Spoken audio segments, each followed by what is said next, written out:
Hi, folks, and welcome to Tactical Fanatical.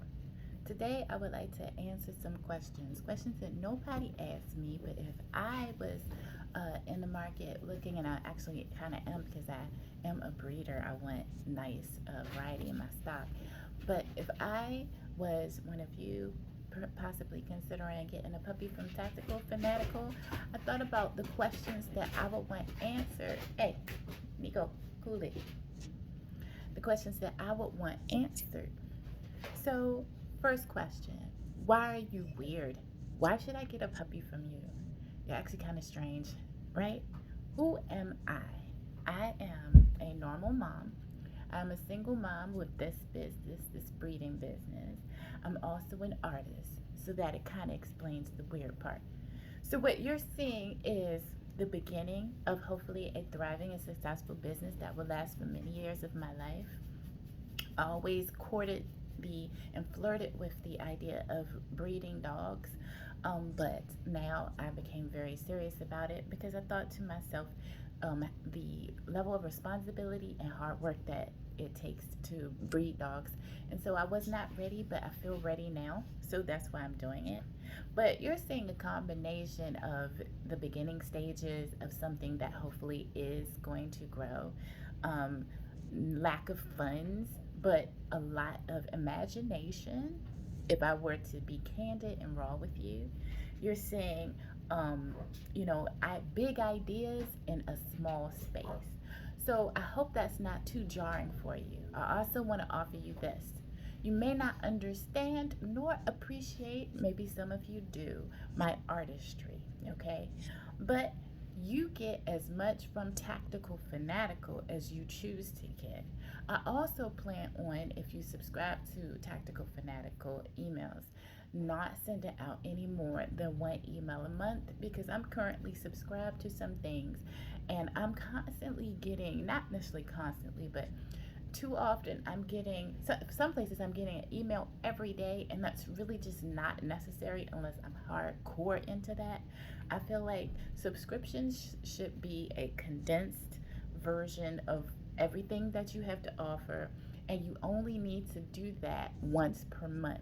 Now, I'm not going to tell, especially successful companies that are proven how to operate, but as the consumer on the end, I think it would be better if people were to get something that does cover maybe a multitude of ideas and topics and it gets them engaged, you engaged in stuff, but it's once per month because I understand that you're getting other things from other people that you're subscribed, other companies that you're subscribed to, and I personally think that that is way better, and I would open it better because a lot of these companies that they email every day, I don't look at their stuff, and it is kind of because you then kind of take it for granted because they send it out every day.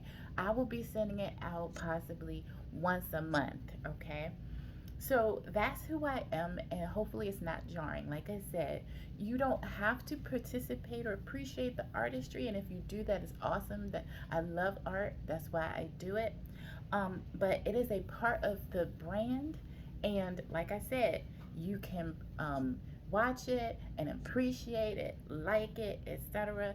Share it with your friends, or you can stick to the dog aspect part only. It's really up to you. So that is your own personal decision to make.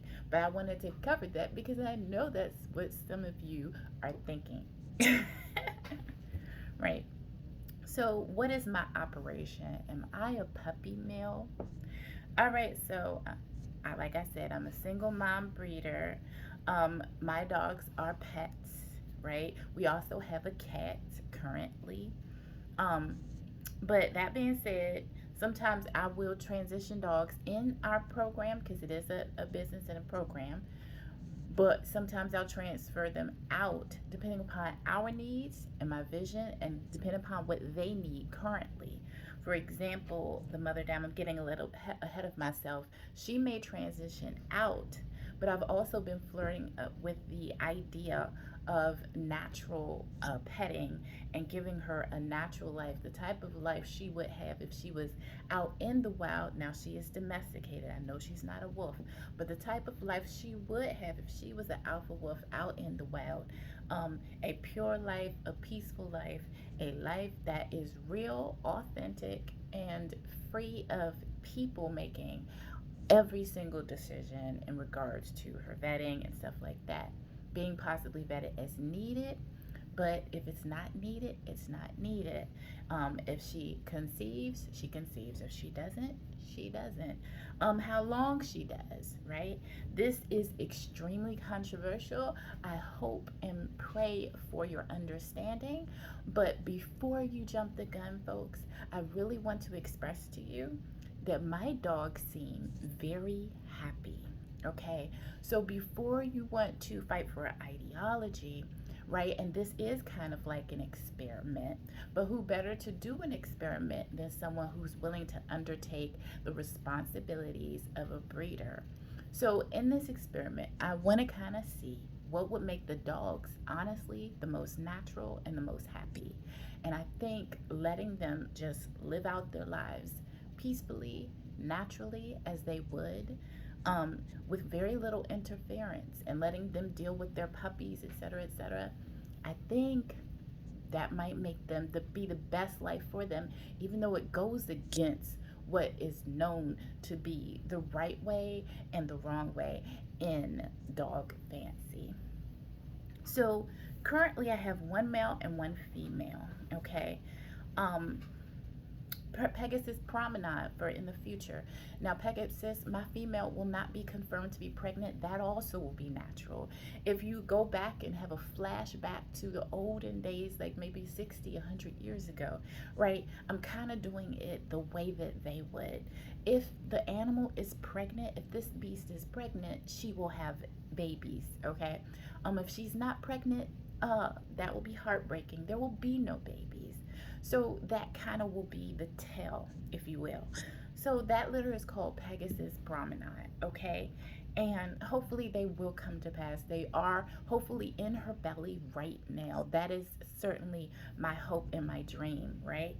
From that litter, I would take a male, but I'm hoping that there will be a perfect female in that litter. She's going to be character tested. She's going to go through some tests that I have not quite put down yet, but I'm looking forward to sharing it with you once I do establish the test, and you might actually get to see me test her.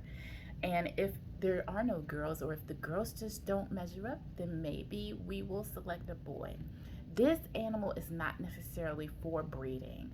This will kind of be the brand. Now, kind of the brand hangs on Nico. By the way, I adore Nico, and I have some news about Nico that I kind of alluded to on the website.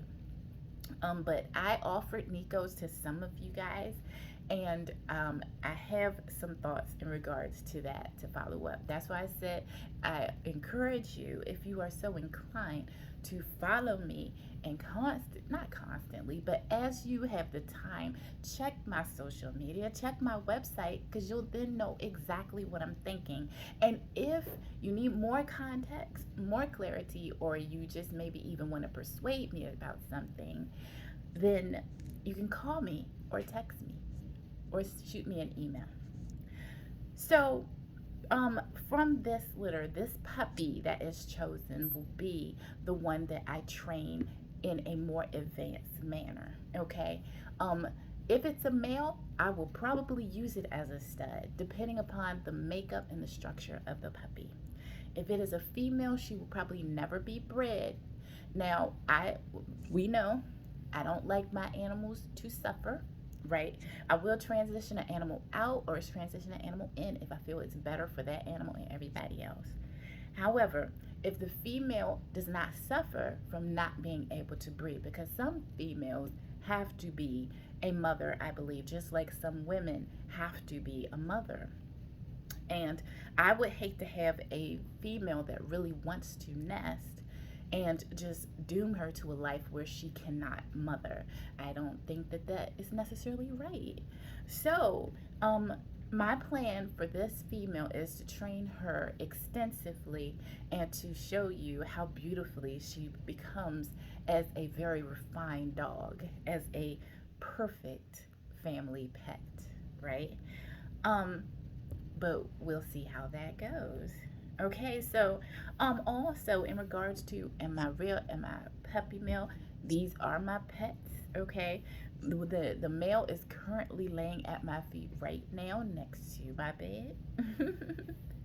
And he currently happens to be my favorite. My female is not mistreated. In fact, my female, right, Goose. She's pictured. She's the big blue nose.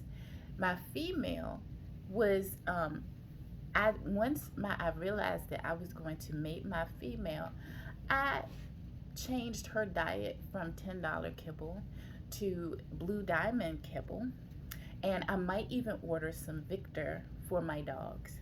I also started giving her more raw meat, and sometimes if we have a chicken or something like that, then she will get some of that.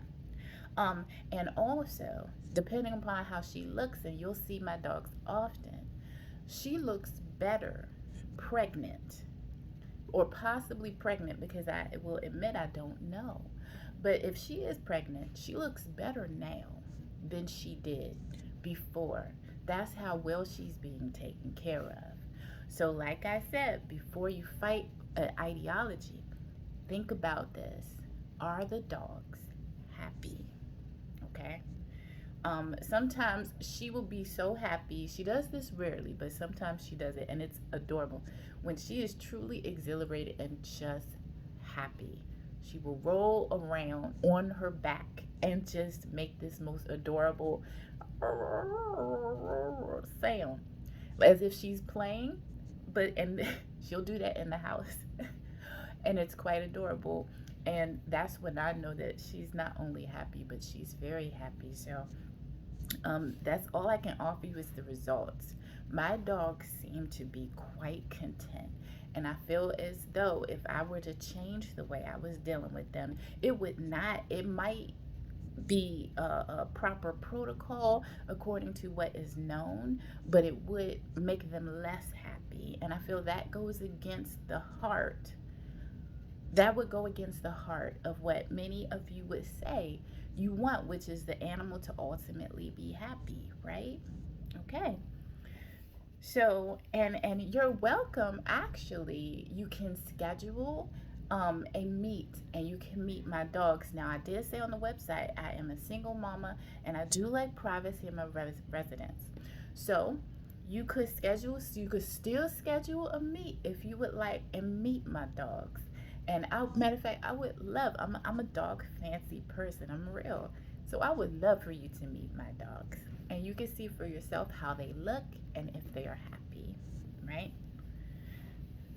And then we would do that outside of my home. Now remember, it is cold out here, so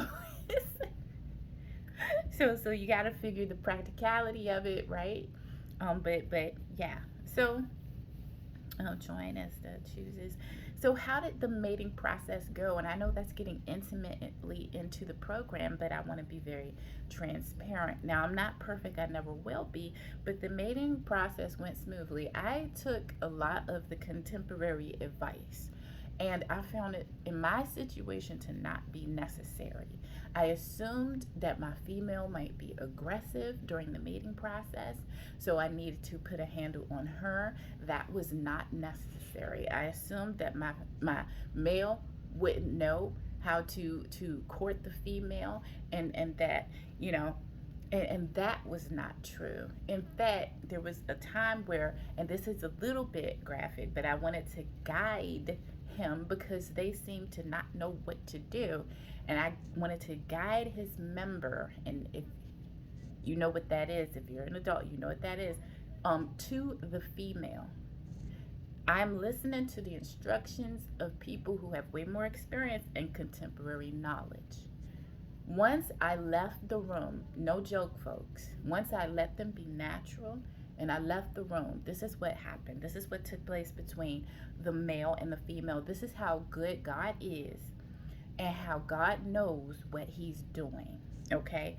And sometimes we get it off, but the animals, they know.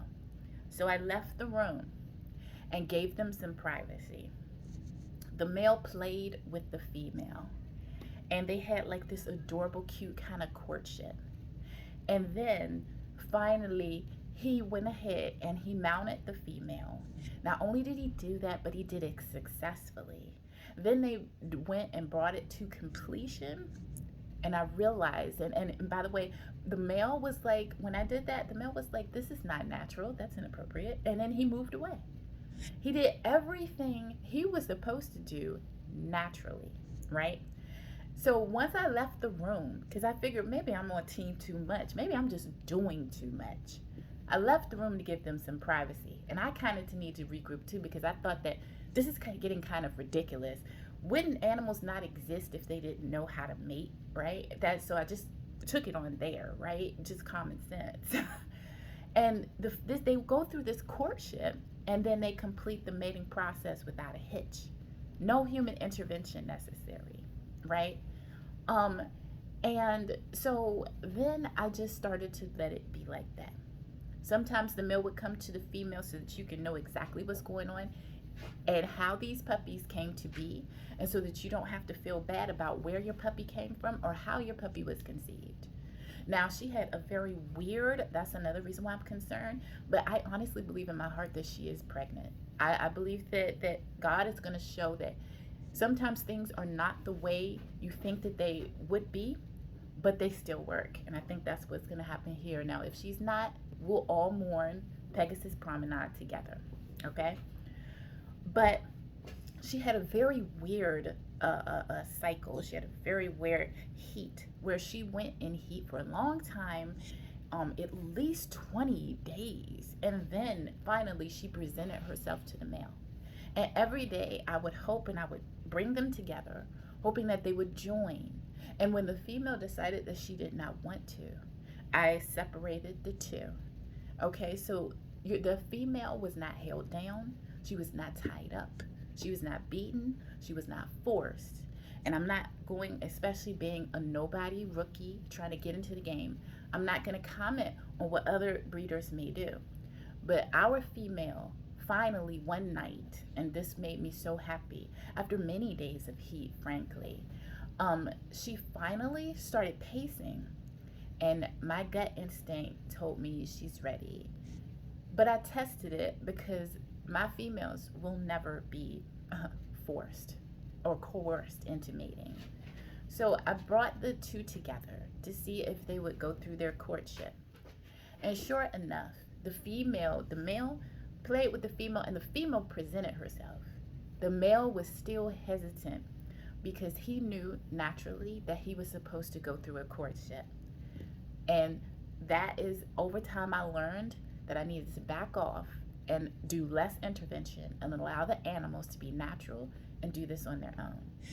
I know that these people who are professionals know way better than me, but in my case, these two dogs do not need any supervision. My two dogs can be left alone, and matter of fact, they prefer it that way. They prefer privacy, and they know what to do, right? So she presented to the male. And not only was she not coerced, but the male would not take the first presentation. He wouldn't take the second presentation. He insisted upon courting and playing. And then after a while, and when I gave them some privacy, they came together and did so successfully.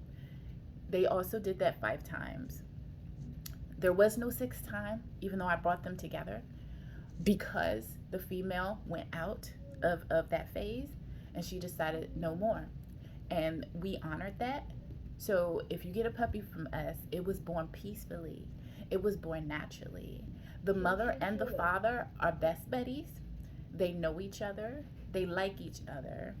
And nothing was forced. So you can feel even better about having that puppy, right? So that puppy was conceived in nothing but peace and love, okay?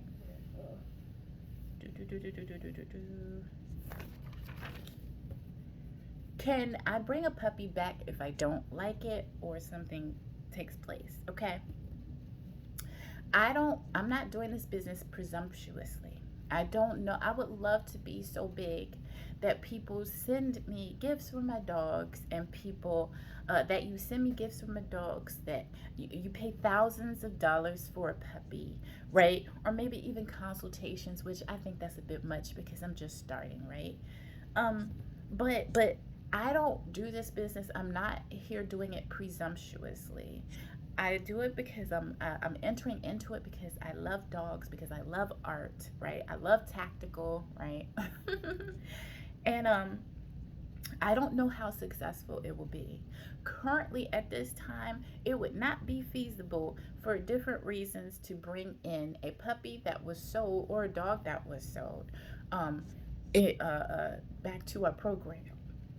Not only would it not be have the space, I don't have the space in order to accept back puppies, but those funds, honestly, although I'm not a scam, although I'm not a sham, and my pets on deck are pets, those funds are going to be used right away, right? They're going to be put to my family, they're going to be put to my business, they're going to be put to the dogs that we actually have as pets. They are our pets.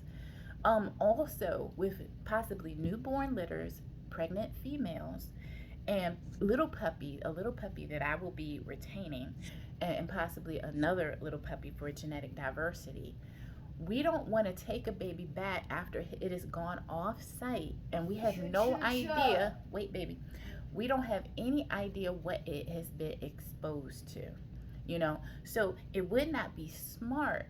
And even then, it would be not smart for the puppy, right? Because presuming that you'll be rehoming it, even there's a risk, right? So you bring the puppy back. Let's say one of our pups, God forbid, or one of our dogs has something, right?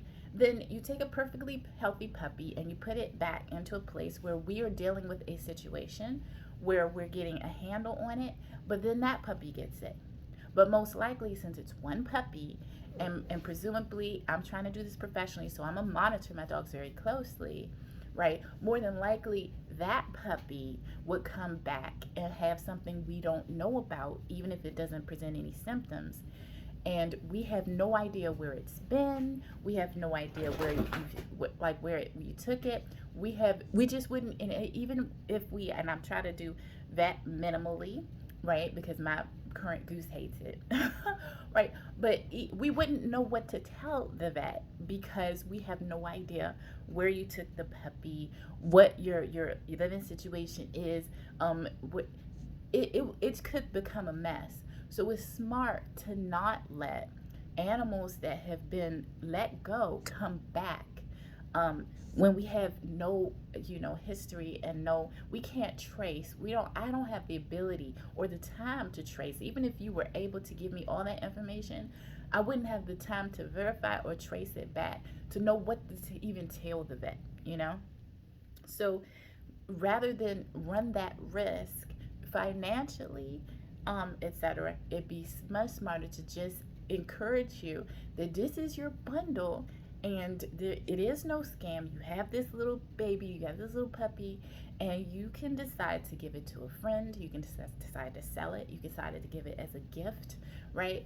And you can decide how to rehome it if you change your mind. So I encourage you, when you get a puppy from us, I know that life happens, right? Because I'm a real woman, a real mom, and a real entrepreneur. But decide, have a backup plan just in case, if it doesn't work out, or it's just something happens where you want the puppy but you just can't keep it. That's heartbreaking. So try to pull everything together, because I am real. So if you deal with me, you will get your puppy, okay? So just make sure that you're ready, and your situation will not present you from having your puppy for as long as you want to have your puppy, right? So our current availability, I alluded on this and talked about it. I was gonna sell Nico. I field tested Nico. I took him out into the public, into the city, well, around my own house, right? And Nico performed superbly. At least at this time, I'm not willing to let Nico go. I've had a change of heart and a change of mind in regards to Nico. That would be the brindle male. He's just perfect, okay? I discovered that he got a lot of training prior to being put in my care as my personal pet. And I kind of would like to keep him as my personal pet and as a stud, because I feel the way that the stud performs with his female also shows a lot about him. I could have really not liked him the way he dealt with my female, but it only made me like him more. Then, on top of learning after field testing him, that he also has some training on him, it just wouldn't make sense to let such a good male go. Okay, so I could change my mind, especially since I'm a professional. I'm trying to be a professional breeder, but I highly doubt it. He makes me happy, and he is currently kind of hanging out with me anytime I can hang out with him, as my personal and favorite pet. So I'm not likely and inclined to sell Nico, the brindle male. The female may become available in April after she has healed up a little bit from whelping. She probably still will not be ready to go jogging with you or running around the block until around July. I wouldn't encourage that until around July. Should be perfectly fine. I plan on taking good care of her, just in case you're wondering. In the meantime, in between time until she is rehomed, I am in the balance, because I told you kind of what I was flirting with, this social experiment of letting these two pair and mate for life. It goes against conventional wisdom because she is getting up there in age, and so they're saying that you should spay or discourage litters. They're high risk, etc., etc., and I understand and appreciate that. But the dogs seem like they might be happy if I were to allow them to live out until their old age as a paired couple and allow them to live and breed as they choose. Okay, so if none of you adopt her, that might be what I'm inclined to do, because that seems to be what makes both dogs happy, as I said previously. So you can just rest assured that they're happy, but that's what I'm flirting with. Other than that, in order to obey conventional wisdom, this is the main reason why, one of the reasons why, I am considering rehoming her in April, right? So that she won't have litters into her old age. But if she's not adopted, that might be the life I actually give her, if she so chooses, right? Because she chooses. My females, they choose whether they have litters or not. Right? So Pegasus Promenade, this litter hopefully is in her belly right now. This litter is not confirmed. These two made it. They made it naturally. And like I said, it was peaceful. I know the exact dates that they came together. I don't know exactly the conception, because we know the sperm and the egg, there's a lot of time where they could come, together. But I know the exact dates that my dam and my sire have, or potential dam and sire, have come together. If you get a puppy from us, it will come with a history, probably recorded on YouTube. I may type it out for you, right? You'll definitely see photos of your puppy. And I am thinking about letting each puppy go with an official birth certificate, because one of the things I found most frustrating is bringing pets into my family, and these dogs never ever have a birthday. And I find that to be the saddest thing. I know back in slavery times, the black people, not to be too tender folks, but one of the saddest things was black people were not able to get, I think, two things: a marriage certificate and a birth certificate. And that is the saddest thing, okay? So I don't say that they're like people, but I think if something is born, there should be something that commemorates that, even if it's an animal, okay? Don't you kind of want to know? Like, I feel like it deserves, at least, I feel like that's the least that we could do, even if we're not like making, I'm not a big time breeder making, with purebreds, making thousands and thousands of dollars off of each litter. What does it cost? Like $15 to print out a birth certificate for each puppy. So I think you may disagree, but I think I am the genesis of a wave and a shift that is happening even in the pet breeding, amateur breeding community. And I would like to consider myself a professional, but maybe after a year I'll consider myself a professional. I will refer to myself as a professional, right? But I'm just getting into this, but I feel like that's the least I can do. I think that if it's born, it needs to have a birth certificate. It needs to have a birthday. And it should be written down. It should be an official certificate, okay? Stating that it exists because it gives it some form of value. Just to declare, hey, I was born. Mommy. Every time I adopt an animal and there's no birthday, my heart just sinks a little bit. We need to, I feel like I'm the genesis of that changing. Hi, baby. So you will get a birth certificate for your puppy if you get it from me. I recommend one Tigress product. Wait, baby, wait. I recommend one Tigress product. If you get your puppy from me, currently your puppy also, your puppy will probably be eating blue, Victor, some raw, or all of the above. You will know exactly what your puppy has eaten, right? If you get it from me, you will receive all this information. The dam may be, oh, okay, I covered that, and I covered the field test in Nico. So those are all the questions that I think that some are even a little hesitant to ask, like, why are you weird? Why do you make these videos? Why? Who are you? If I get a puppy from you, what should I expect? And how did the dogs, did they accidentally come together? No, there was nothing accidental about this, about how my dogs came together. Did you make the female breed? Absolutely not, okay? So that is not only an insight to what I've done in the past, currently doing, but what I would like to do in the future. And congratulations to all of you if you get a puppy from us. Congratulations to us if these puppies, if Pegasus Promenade comes to fruition. We are all going to be tender and mourn together. If Pegasus Promenade does not come to pass in December, and hugs to you, and I know your hugs to me if that happens, but I highly doubt that. I think that this will be successful, and I am in a little hesitant, guarded, I should say. I'm in guarded readiness and preparation because I'm in this balance. I realize that when anything mates, there's a potential for offspring, especially being a single mama. So I am guarded but excited at the same time. So I hope that this answers many of the questions that I know you are thinking, and I am happy to speak to you today, and I hope you have a wonderful day. Bye from Tactical Fanatical.